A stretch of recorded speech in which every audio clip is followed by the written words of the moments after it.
What's up guys, PghLFilms here back again, and today we're going to be playing Piggy. Now, a new lore update has come out. And look, we got book 1 pages.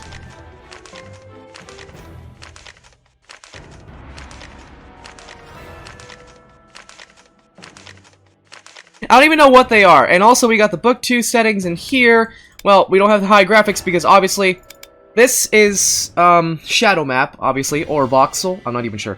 This is probably shadow map, and should we pick bot for this? I think we should pick bot for this. You know what? Why not? Alright, we are picking bot. So, I was tasked to investigate reports of a missing child named Georgie. As I arrived at the Piggy's household for any leads, I began to notice things were off. It was unusually quiet and quaint. A breeze of unease shrouded me as I stepped out of my vehicle. Without a moment to react, I blacked out and woke up in the bedroom of the house with a beaming headache. Someone had knocked me out and brought me here. But why? If they want to get rid of me, why did they finish the job? While attempting to piece things together, I encountered a strange, crazed pig with different eyes and hunger for harm. It didn't talk, it just chased me. Terrifying, as soon as I escaped the house, I decided to get back to the station to get help. What we have here seems to be much more than a missing animal case. Chapter 2, Station. When I reached the station, I had found it to be unusually quiet. No officers celebrating, no criminals rattling their cell doors, nothing. Then the intercom system spurted out a warning to get to the garage. The voice sounded familiar. It was Doggy, my old partner. I don't know why he showed up on his day off. Maybe it was a distress call that all officers received while I was unconscious in the Piggy house. As I crept about to unlock the garage, I encountered yet another strange-looking pig. It appeared to have black eyes and a violent attitude, just like the last one. What is it with these animals? What happened to them? And why they made them like this? Once I opened the garage door, fueled the escape car, and left with Doggy, I felt a sense of dread overwhelm me. I got out, but did not feel safe. I needed to find out what was going on. Chapter 3, Gallery. It turns out the gas can I picked up was almost empty because we found ourselves running out pretty quick. To make matters even worse, we stopped in the middle of the city. A couple of the infected, as Doggy calls them, surrounded out our car.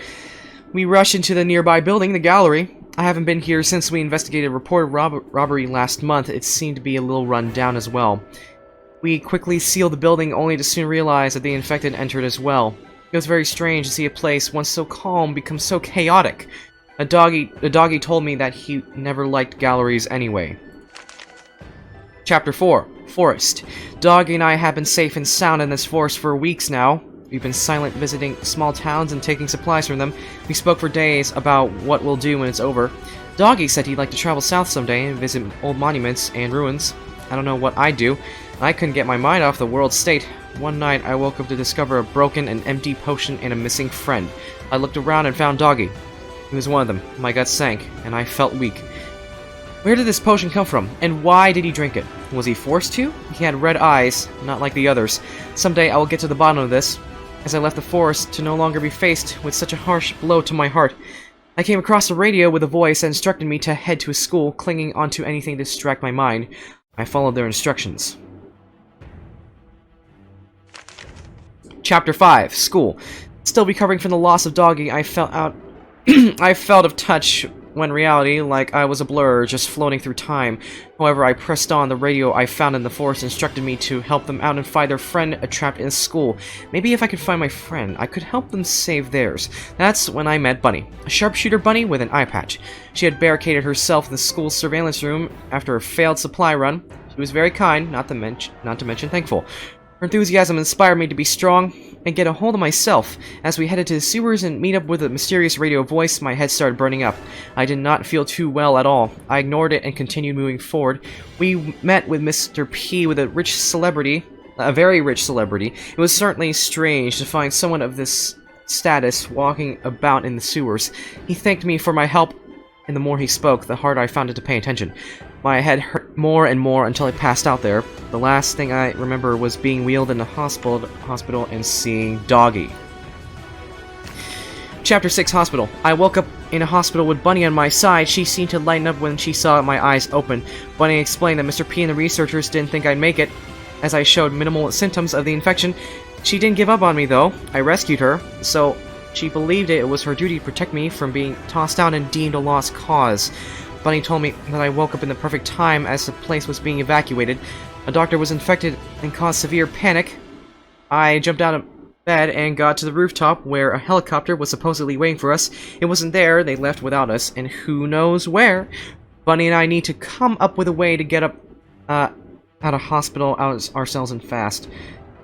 Okay. Chapter 7 Metro. We made our way through the hospital and down to the underground metro. Bunny and I spoke about Mr. P. I told her my disbelief in him.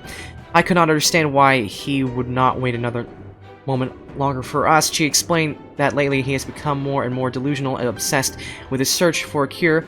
Upon finally reaching the metro, I started to work on repairs for the tram. Bunny sat down not feeling too well. She told me she needed to rest a little before going on, and lent me her crossbow.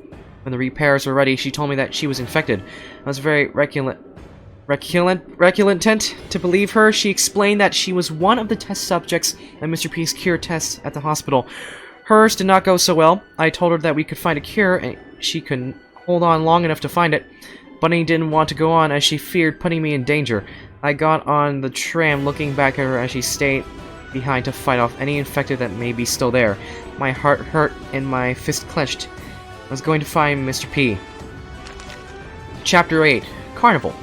I arrived at Mr. P's carnival to search for any leads on where he may be. Unfortunately, he was not much to be found besides an infected fox trapped in a cage. I shiver at the thoughts of how he could have possibly ended up like that. I met two survivors there, Zizzy and Pony. Zizzy was a cunning, skilled fencer, and Pony was a clumsy yet comforting ally.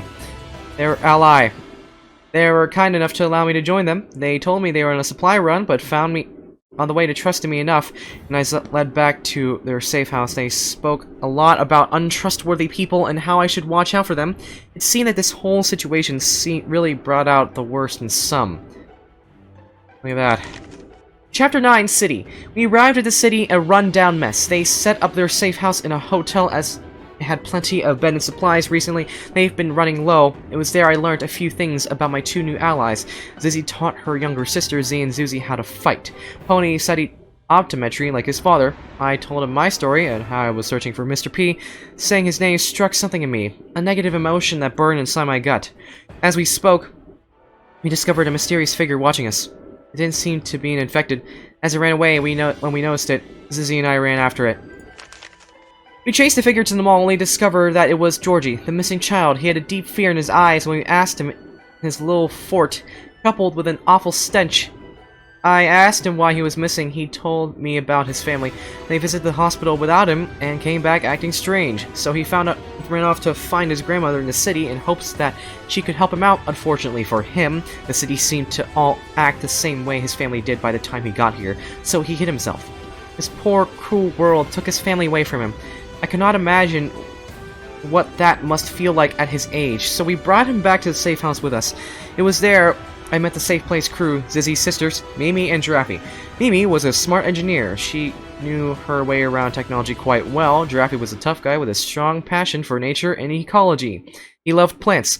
The meeting was short-lived, however, as Mimi had managed to find a working helicopter signal at the nearby military outpost. Oh, so that was Mimi doing that. That wasn't Pony. Okay, that makes sense. Because we all had suspicion for Pony, but that was Mimi. Pony informed us of the news. We left Georgie in the care of the others as Pony, Lizzie, and I journeyed to the outpost. Yes, I am impressed with his survival skills in the PghLFilm. He's much more than that. The outpost was swarming with infected soldiers. The three of us opened the sealed doors of the plant where Mr. P presumably flew to. As I prepared to enter, Georgie showed up. He snuck out of the safe place and followed us. I was not pleased to see him at all, because he could have been easily harmed. It was a relief to see him unscathed, though. I can't say I was surprised after finding out how well he managed on his own. He wanted to see Mr. P, the one responsible for making his family act the way they did. I reluctantly agreed to bring him along as long as he remained close and out of any more trouble. Georgie and I entered the plant, leaving Zizzy and Pony to fend off against the soldiers and protect us from being swarmed. It was there that we found Mr. P speaking strangely. He seemed to hold a deep regret for his actions and could not seem to cope with them. When he realized we were there, he believed that we were nothing but ghosts who had come to haunt him. Mr. P was unable to come with terms with reality and ran off. We followed him for a final confrontation. Okay. Mr. P's delusional thoughts grew wilder as he began to attack us in an attempt to get us leave him alone. He persisted in trying to get his attention, but we would not listen. He was in a world of his own, blinded by his own remorse. It was not long enough before I, too, began to suffer from unwanted thoughts. I cycled through my memories, being attacked by the past. I was searching for something, anything, to get me back into the real world. That was until I found a photo of Mr. P's wife. I showed it to him, and that was when it all came back to him. He finally came to terms with his actions, seeing us no longer as regretful memories. He told us his story. He did everything he could to save his wife, who was suffering from a sickness and caused the world to burn in the process. Nothing hurt him more in this world than himself, and he was afraid of his actions. He became more and more desperate for solutions, sacrificing those closest to him in the process. Georgie was upset and he wanted revenge, but I convinced him not to do anything to him. If he hardened Mr. P, he would not be any better than Mr. P. He was too blinded by his emotions to realize what he was doing, and if Georgie went through with it, he too would have suffered just like him. We soon left the planet, leaving behind Mr. P. Zizzy and Pony greeted us with great joy. With the search of Mr. P finally over, we were unsure of what to do. We all stopped to take a moment to think, and Georgie's face lit up as he came up with an idea. What if we looked for a cure? Maybe it wasn't such a ridiculous idea. We live in a world full of all sorts of people, so perhaps it wouldn't be too far-fetched to come across working on something that could help us out. There's only one way to find out. And that concludes the story. I'm not sure about book 2, but we're gonna have to wait for that until chapter 12 ends. Oh, new UI? Yes, there is a new UI. It's changed. Alright, anyway. So, the new page, you have to find pictures? I don't even know what they are. But anyway, I think we should just get started now. So, Lego, follow me for one of the notes. Got it. Okay. So, Tornado said it's in the bathroom. Got it? Oh yeah, it is in the bathroom. What does that say? Well, to be honest, I don't know. So there is a page in the green room. Ah, got it. There we go. And there was a note in the vent. I already collected it. Oh, would you look at that? We gotta go collect this one too. Oh, look, another one. Great. And there is a note right here. Moving on to chapter 2. Oh, look, would you look at that? There's another note here. Sweet. Ooh, sweet. Got that. Oh, wow, look at that. Another note. Another note. Yes. Oh, look. Oh, look. And another one as well. Look at that. And there we go. Yes. Yep. That is checked off. Oh, no, no, no, no. Good. Good. Near the yellow safe. And I'm just gonna quickly take this one. Gotta take this. There is a note right here. Look at that. Look at that. Definitely this one. Yes. Yes. Near the window. There we go. Oh, look, the blue lighted room. Why not? Yes. Gotta take this. And I know there was one in here. Oh, look at that. Another note. 4 notes collect. Ooh, wow. I'm gonna screenshot that one and we got a oh, look. It's the final one. Ooh, sweet. Let me just go get that and there you go. Good. Okay. Let me just go take this.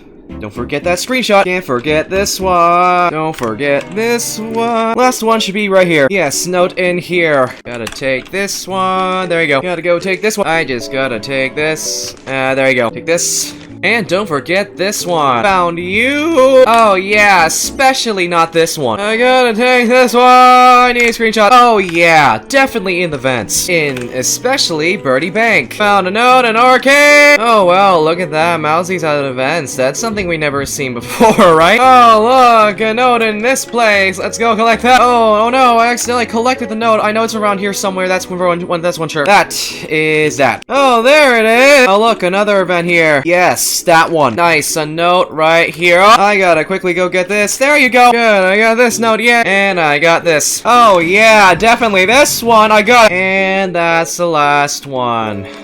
Oh, my goodness. Anyways, guys, that was Piggy Heavy Lore Update. Oh, my goodness. That was a long time. Oh, my. Oh. At least we completed it. That's all that matters. Wow. That took that took way too long, actually. But we got to see the heavy lore of what happened in book 1. Now we just need to wait for the end of chapter 12, and then we can figure out the lore for that. Thing is, I'm not sure, because we have 2 endings for that chapter 12 ends. I'm not sure about the— okay, you know what, I think I'll just end this video right here. I can't wait for chapter 12 chapter 8 next week. As always, I just wanted to say thank you guys for watching. Hope you enjoyed the video. Please give a like if you liked it. Make sure to check my other videos and subscribe. Don't forget to click the notification bell to never miss a video ever again. Peace out!